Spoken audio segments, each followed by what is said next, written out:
Esta é a terceira exposição deste ciclo, não é? Que foi iniciado o ano passado com curadoria minha e de David Santos, o curador da coleção de arte contemporânea do Estado. O principal objetivo deste ciclo é mostrar algumas das obras mais importantes que estão em depósito aqui no Centro de Arte Contemporânea de Coimbra e que pertencem à coleção do Estado, não é? Cerca de 200 obras. E, portanto, esta terceira exposição é uma espécie de terceira unidade orgânica, não é? Neste caso, em torno da imagem e da palavra, ou da tensão que existem obras que incluem a linguagem ou a escrita, a intenção com uma ideia de narrativa. Não é?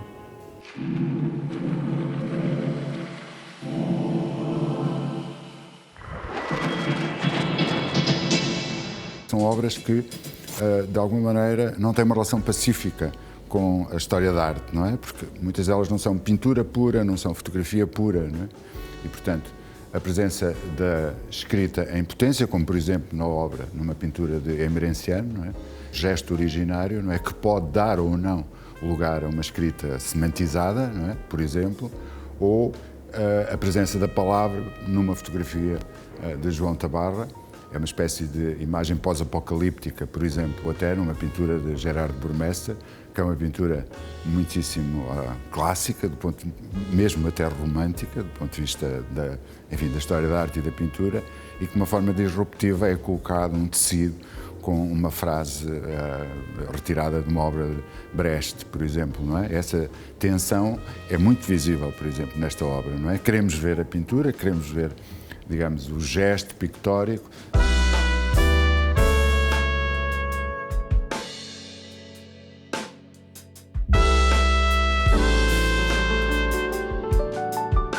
A narratividade, que é esta característica funcional para a própria narrativa, não é? Como caminho para a própria narrativa, não é? E, portanto, podemos ter obras que têm uma relação nítida com os gestos performativos, como, por exemplo, um políptico da Helena Almeida, não é? Uma série de gestos, não é? No sentido de resolver aquilo que tem pela frente, não é? Que normalmente é sempre também uma tensão entre o gesto criativo e a pintura, o suporte, não é? Ou, por exemplo, um diálogo em potência numa pequena e extraordinária pintura de Álvaro Lapa, não é? Corpos em ação ou partes de corpos, não é? Como, por exemplo, as mãos, duas mãos que se abraçam de Pedro Gomes, ou esta fotografia que dá início à exposição, da Shirin Neshat, esta artista iraniana-americana. É uma imagem muito tensa, ela mesma, são umas mãos e uma bala, ou duas balas, na qual, na própria pele da imagem, ela escreve um excerto de um poema de um poeta iraniano. E essa escrita é uma escrita pictórica, não é? E talvez seja o único momento em que a tensão entre palavra e imagem é resolvida. Nós conseguimos ver aquela escrita pictórica como imagem, não é?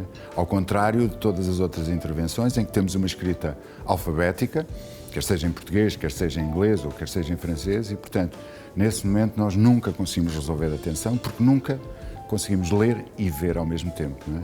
Que a linguagem e a imagem formam-se em hemisférios diferentes. A obra da Shirin Neshat é uma síntese, é uma possibilidade de síntese para nós ocidentais, digamos para nós, ou para aqueles que não dominam a escrita persa.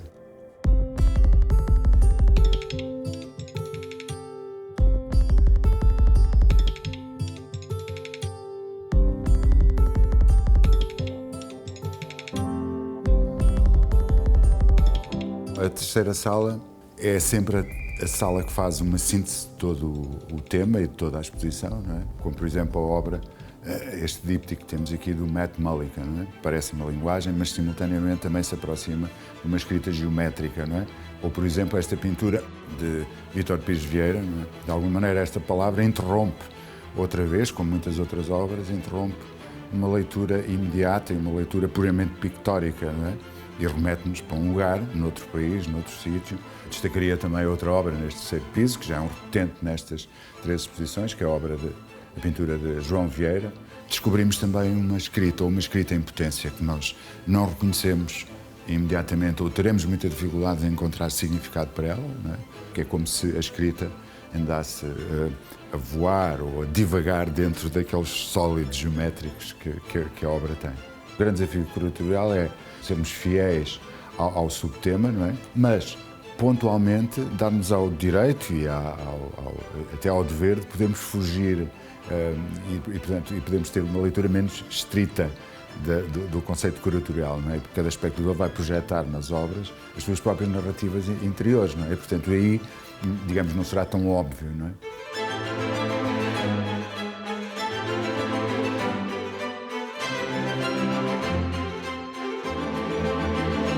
No fim destas 3 primeiras exposições, e que coincidem com um ano e tal de vida do Centro de Arte Contemporânea de Coimbra, a coleção ex-BPN, e portanto pertence agora ao Estado português, era uma coleção relativamente muito pouco conhecida, não é? Portanto, do ponto positivo, estas 3 curadorias têm de mostrar ao país, à cidade, mas também ao país, aquilo que estava por ver, digamos, não eram obras que já não eram mostradas há muito tempo. Também há que referir, do ponto de vista do público, tem sido um tremendo sucesso. Na verdade, já há muito que havia este desejo de haver um centro de arte contemporânea em Coimbra, não é? Que de alguma maneira pudesse fazer também aquilo a que eu costumo chamar, ou pudesse aumentar este polígono cultural da cidade no campo das artes visuais, não é? Que é, obviamente, construído com outras instituições que têm uma longa tradição de prática e de mostra de arte contemporânea em Portugal.